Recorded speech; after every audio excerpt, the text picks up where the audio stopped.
Welcome back to the Radical Innovators podcast. I'm your host, Frank Congiu, and for this episode, I sit down with Stephanie Fehr, Chief People Officer at UnitedHealthcare. Watch as Stephanie discusses how her organization empowers all people to understand their strengths and opportunities, the link between being humble and always learning, why she thinks AI will actually allow for more human connections, and so much more.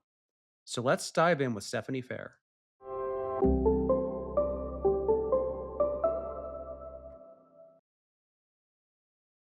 All right, Stephanie, great to see you. Welcome to the Radical Innovators podcast. Great to see you, Frank. Thank you. We get to see each other more in person, it seems like, which I guess is fortunate for me. And I'm looking forward to the next time I'm out in Minneapolis and hopefully having you around the dinner table. You know, you've had a fascinating career journey and one that spanned moving in from tech roles as a CHRO and then, of course, like being the CHRO of United Healthcare. So with a tech background into healthcare, not the typical background, what originally drew you into healthcare? And I ask this for a number of reasons because everybody thinks tech is the sexy, most cool place to be.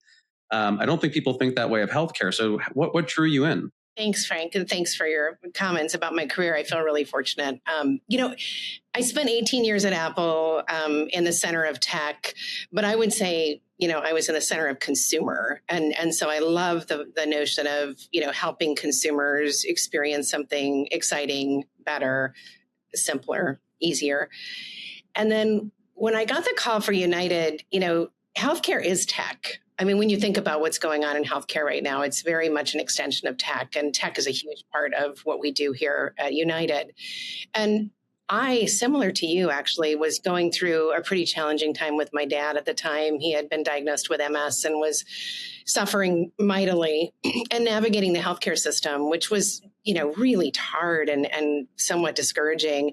So when I got the call, and I think we all do this, when you get a call, you think, what is the draw? Why would I move from something that's so great like Apple? And for me, it was mission and what they were doing here. And really their mission is, making the healthcare system work better for everyone. And I said, I want to be a part of that. And, it came from a really personal place. And since then, there are lots and lots of examples of why I'm glad I made the decision, but I will forever be grateful for my experience at Apple. I mean, Apple is an incredible place and continues to be. So feel very blessed and fortunate. So you've spoken a lot about leadership today. I think about some of the things that you've said around needing to continue at a rapid velocity more than ever, this importance of a learning mindset. What are some of the tangible differences you've seen? Because I think that's something you would assume exists in those high-tech cultures between leaders there and then, what you see today, whether it's around adaptability, performance, innovation.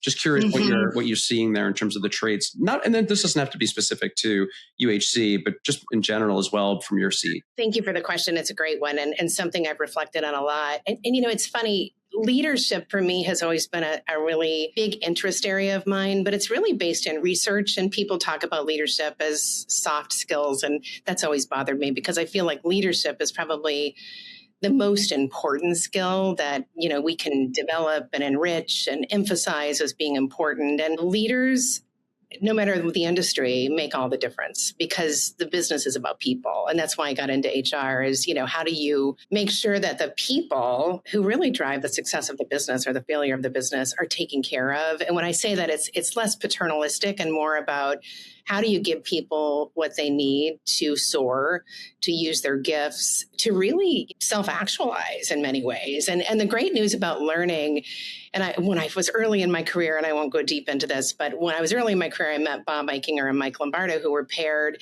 And Mike led the Center for Creative Leadership in Colorado Springs. And what was great about the research is it was all reliable, all valid, was rooted in this notion of creating the right environment so people can create success for themselves, but also for the company. And that's constant across, United and Apple.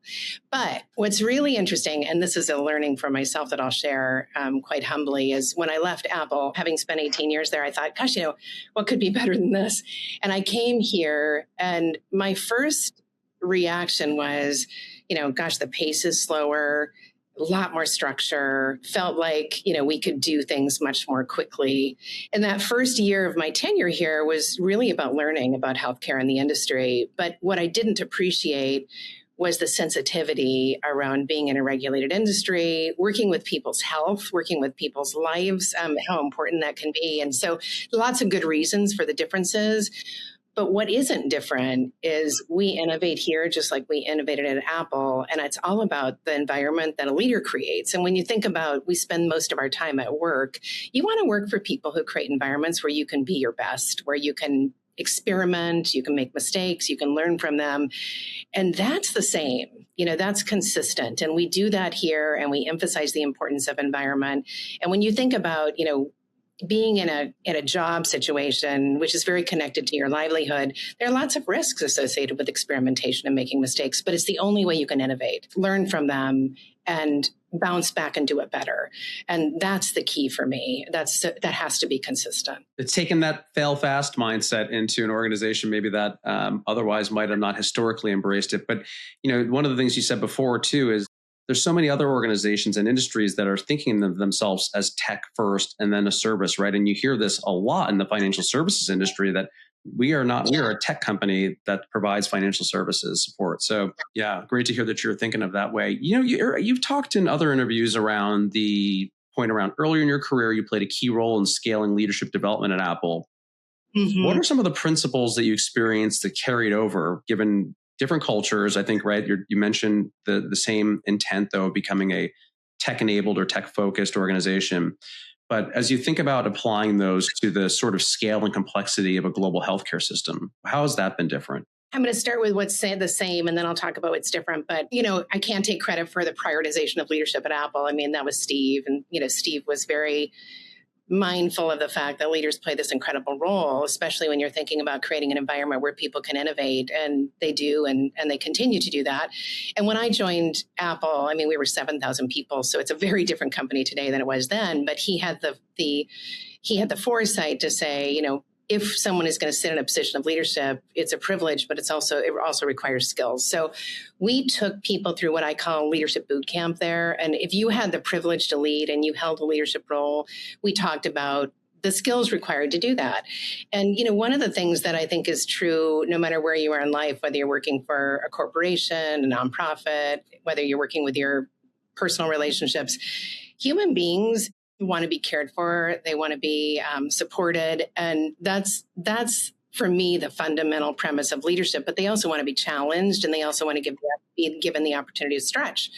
So when I came here, we were talking about this notion of feedback as being the lifeblood of development, which is something we talked about at Apple a lot.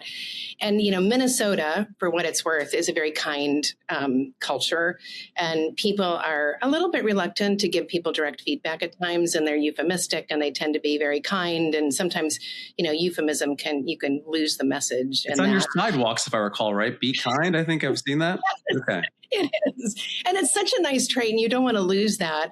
But feedback is kindness, right? Feedback, letting people know how they're doing, both, what they're doing well and what they need to improve upon, is kindness. And so building a skill that gives people the courage to give direct feedback was something that we started with here. And that had been a hallmark of Apple as well. And, I love the fact that we've given people here at United a behavioral language to talk about strengths and opportunities, because it's very objective. It's not personal. And no matter who you are, you have strengths and opportunities. And so we've encouraged our leaders to start with this notion of, you have a responsibility to make sure that people understand their strengths and opportunities. And the great news, and this is something I talk about all the time, because it's probably the most hopeful news in the leadership research, is everyone can learn. You can be really poor at giving someone feedback, but you can learn to do it really well. And that goes for all behaviors under the leadership umbrella. And it's incredibly helpful. So what I say to people is, self-awareness is the hallmark of great leadership. Understand what you're good at, understand what you're not so good at, and work towards making those things better and really emphasizing your strengths as well. So anyway, that was different here, going back to your question, because I think that people just didn't have the language, frankly. And how do you give somebody feedback that's fair, objective, and actionable? It has to be behavioral. So that's where we started. Radical Innovators podcast. Obviously, the podcast was born out of finding some of the greatest innovations that are happening in the most world-class top organizations. I'm curious, you knew AI question was coming at some point. As you think about, I go back to the size and the scale and the complexity, because I think there's a number of things that you probably have to deal with other than some of these other organizations that will come out and they'll talk about these amazing things that they're doing to leverage AI. And some of those are probably great to hear. And then you say, wow, this would be challenging for us to do and bring this in. I'm curious how you're approaching AI as an enabler for things like career mobility, employee assistance, managing to keep the human in the loop model for decision making and productivity. What does that look like inside your organization? And how do you make sure that it's something you're trying to say yes to more than no? Because often, a lot of times when I talk to the big organizations, they say it's tough. We have to say no to most things because of how many different constraints there are, and we can't introduce just countless systems? It's a great question. And there isn't a meeting I'm in that we don't talk about AI these days. And, you know, it's funny from a cultural perspective. I think AI can be scary to some people because you hear about jobs going away and things like that. But what we're learning here is quite the opposite. AI is a tool to enhance not only the consumer experience, but also the employee experience. And what I mean by that is there's a lot of rote work that can be done much more effectively, more accurately, and at scale, and afford employees to do the work that only they can do, which is the human work. And when you think about dealing with somebody in a health crisis, I mean, you want people to take time to use their human skills, and AI will afford us to do that. So we see that in the consumer realm, especially with our call centers and claims and things like that. But when you talk about employees, what's super exciting to me and makes me a tiny bit envious that I'm at this stage of my career, because I wish that they had this when I started. And this is the notion of how do you help people not only understand their gifts and their interests, but navigate these huge companies to find the right path for you. And the great news is there's not one right path, right? I mean, people have lots of requisite skills and they can go many, many places. And that keeps engagement high, keeps people interested in what they're doing. So this notion of learning is so important. It always has been. But, you know, I remember Mike Lombardo said at one point, learners will rule the world. And I'm a firm believer of that. I think, you know, if you have the learning traits and the traits of a learner, you know, you can do all kinds of things and very unique things and continue to move and learn. So AI, from a career perspective, and super exciting, someone can identify their skills. We're a skills-based culture. So we ask people, identify the skills that you have, but then identify the skills that you need to achieve your dreams. And we're using AI to do that in a lot of our people systems. And we're fortunate enough to have invested quite a bit of capital starting 3 years ago. And now if you're an employee at United, you can input your skills, you can talk about where you want to go, and AI will help you get there through skills acquisition. So we have a big learning system as well that people can access. So this notion of, you know, really understanding the possibilities is brought to life through these systems and through AI. I want to go back to one thing you said, because it continues to come up in conversations around reinforcing that employees need to think about what are the things that are unique to what only an individual can do. And then you go back and you hear 2 years ago, OpenAI released a study that doctors were less empathetic than AI. So you look at that and you say, okay, well, that's interesting. But then you see more recently, I think there was a study that might have come out, I can't recall if it was from Anthropic or another organization, which was that AI is too complementary of individuals. And so it's reinforcing that everything they do is right.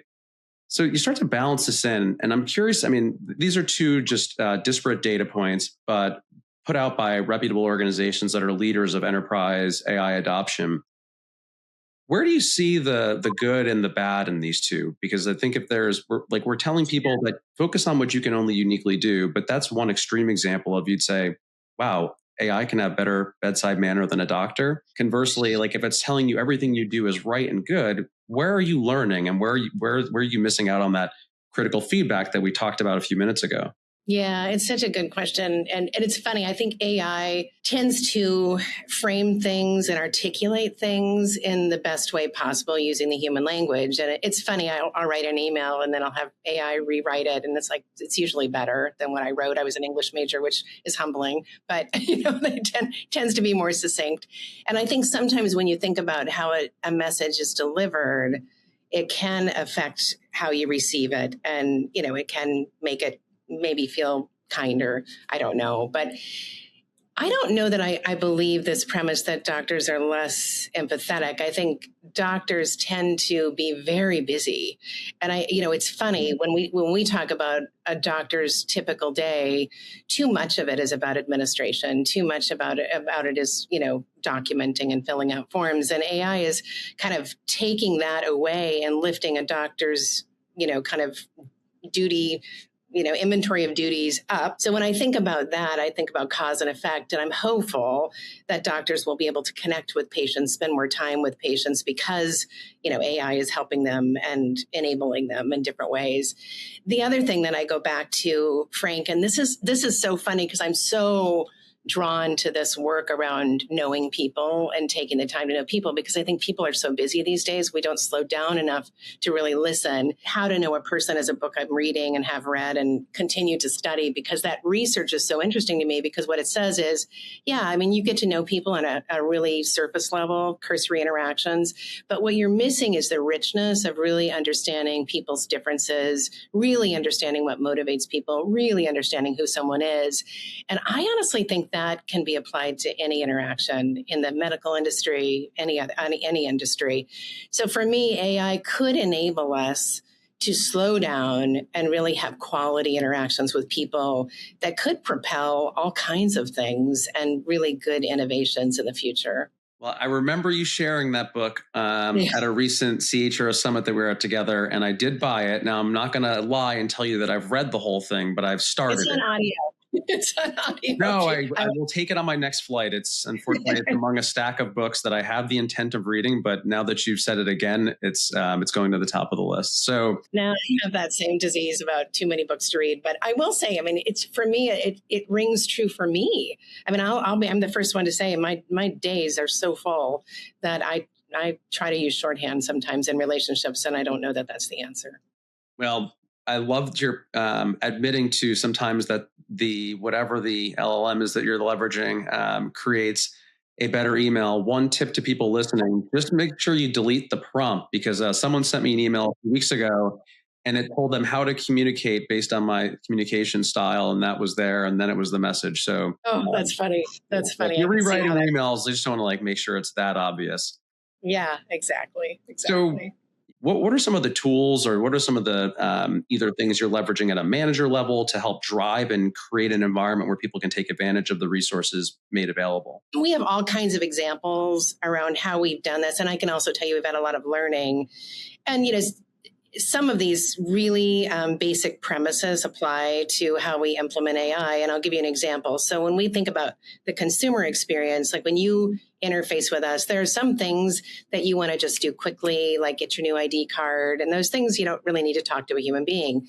So the AI becomes something very handy in that situation. But when you think about the employee who's done that work for decades, frankly, and all of a sudden they're being asked to upskill, it can be scary. So we have done a lot of change management that underpins these big shifts in jobs.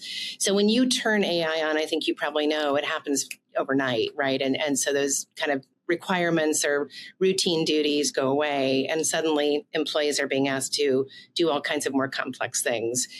So we believe that we have a responsibility to foreshadow that, and we do that. So when we know that a job family is going to shift and change, and we'll always need human beings, that's never going to change, but the jobs will look different, and some would argue be much more fulfilling, we will foreshadow that 2-3 years out. And so we've done that with our consumer population. And what we've said is, we are going to create more cost efficiency, a better consumer experience by applying AI in your work processes. We've involved them because who knows better the work processes than the people doing the job. So we've involved them, the incumbents.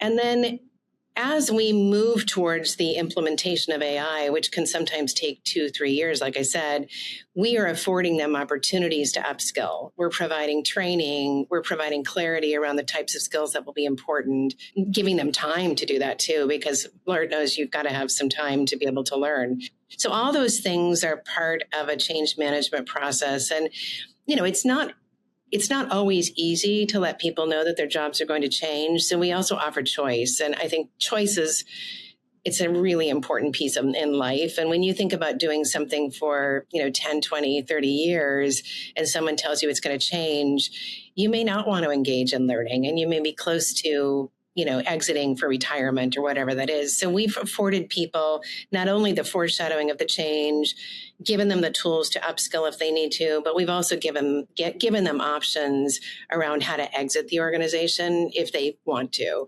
Now, let's be real, there are certainly people who exit because they can't upskill, because they frankly aren't interested in doing that. So they may go a completely different direction.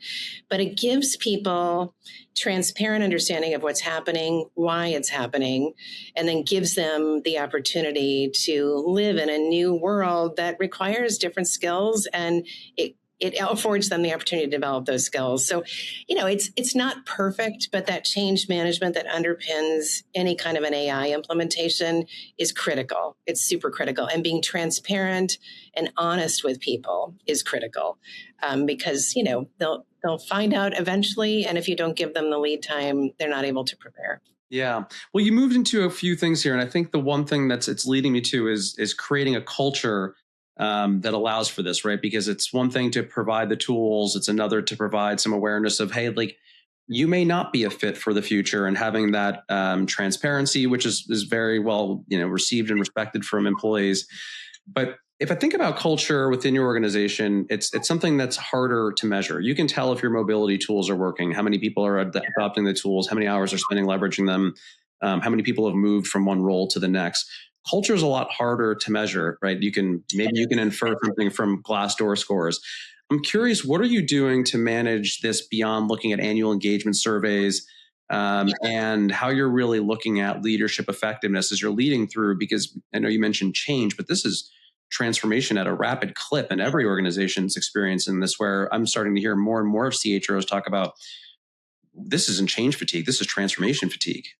Yeah, no, it's I've not heard it described that way, but it's right. That's exactly right. You have culture by default or design. That's one of my favorite sayings, and I totally agree. So we've actually been quite intentional about the culture, and we have enjoyed a very positive and strong culture for many years. I've been here 8, and it's a values-based culture, and it comes to life in all kinds of ways.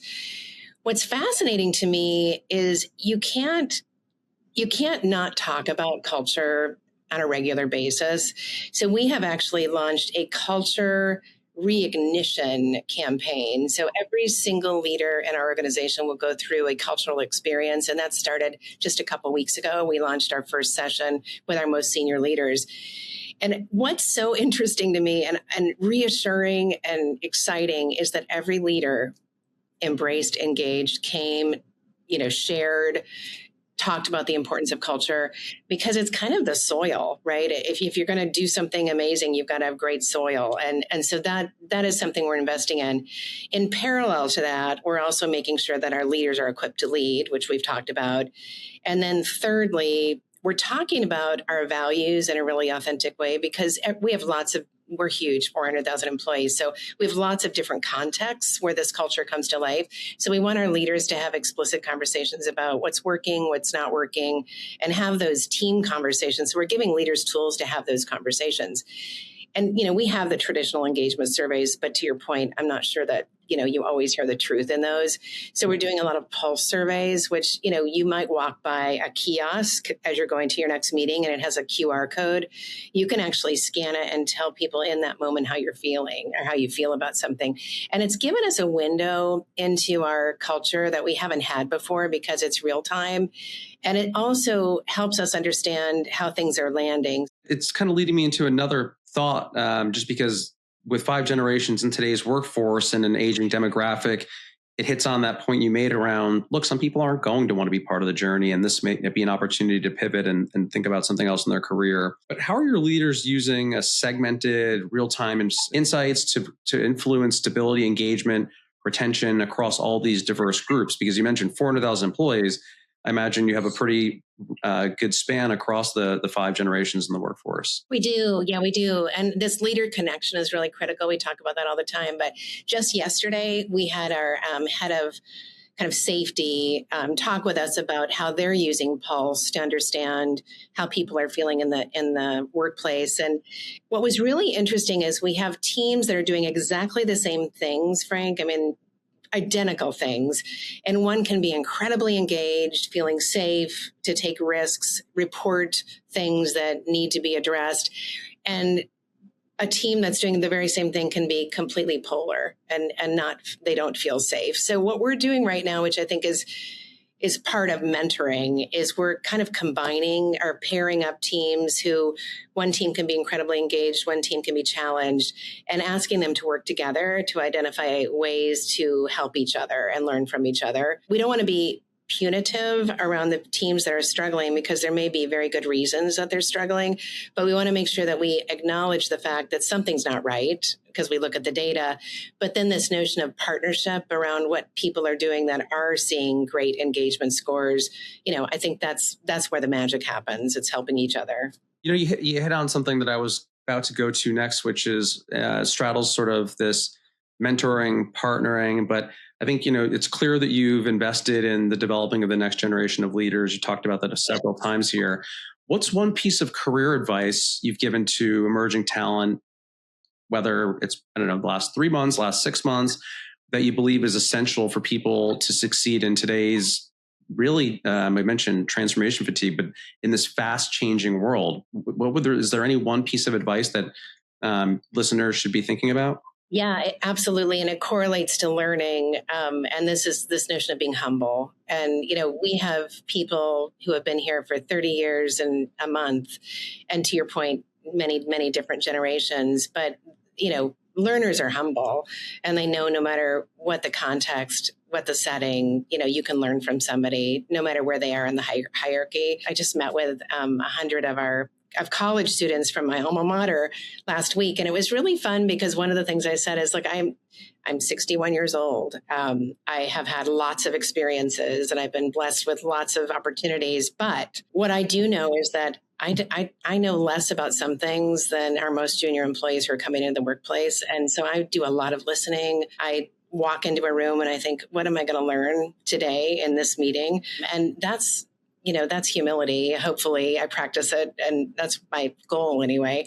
But I just think this notion of being humble is so powerful. Given this is an HR podcast, let the record show I did not ask about your age, and you voluntarily threw that out there. So, well, it's one of those things I'm probably most proud of, is the fact that I have a lot of experience, but I have a lot of wisdom, I'd like to think, because of it. And I want to share that. So I think with age comes wisdom and a responsibility to share it. All right. Well, now I'm going to move into some of the really more challenging questions. These are things that people often struggle with, but we're going to give it a shot. Nice dinner out or backyard barbecue with family and friends? So I'm always like, it depends. But you know what? I really like a backyard barbecue with friends. That's always fun. Ski trip or beach vacation? Oh, definitely a beach vacation for me. I love skiing, but sometimes it's a lot of work. So nice to sit on a beach with a good book. Is a hot dog a sandwich? I wouldn't think of it as a sandwich, no, but it's certainly yummy. All right. That's okay. Are you a morning person or a night owl? Definitely morning person. Always have been. And how do you start your morning then? Is it water first or coffee first? Oh, coffee for sure. I know it's supposed to be water. I've read all the research, but I think coffee is my go-to. Yeah, I know. I tried really hard to drink a bunch of water this morning, and it was like, it's coffee time. I know. It's really hard. Yes. You made one book recommendation. Yes. So one other book that has either changed or helped guide your leadership. The Untethered Soul by Michael Singer, no question. And I've read that book like 3 times, and his view of the world, I believe, I don't want to speak for him, but I think the book does, is so much of who we are is unsaid. It's in our head. And how do you really get in touch with your inner voice? And I work so hard to do that, because what you're telling yourself manifests in all kinds of ways. And I think he's masterful at helping people really listen to their inner voice, which is sometimes unheard. All right, last one, red or white wine? Oh, white. Okay. I know it's so fun. I have friends who like love red wine, and I so want to love it, but I really enjoy my Chablis. Perfect. See, that was also an intake question for the next dinner you join. I will know to make sure what to have for you. So, That sounds good. Sounds good. well, Stephanie, thank you so much for joining us today. I loved everything you were able to share, and I'm looking forward to seeing you again in person sometime soon. I appreciate it, Frank. Thank you so much for having me.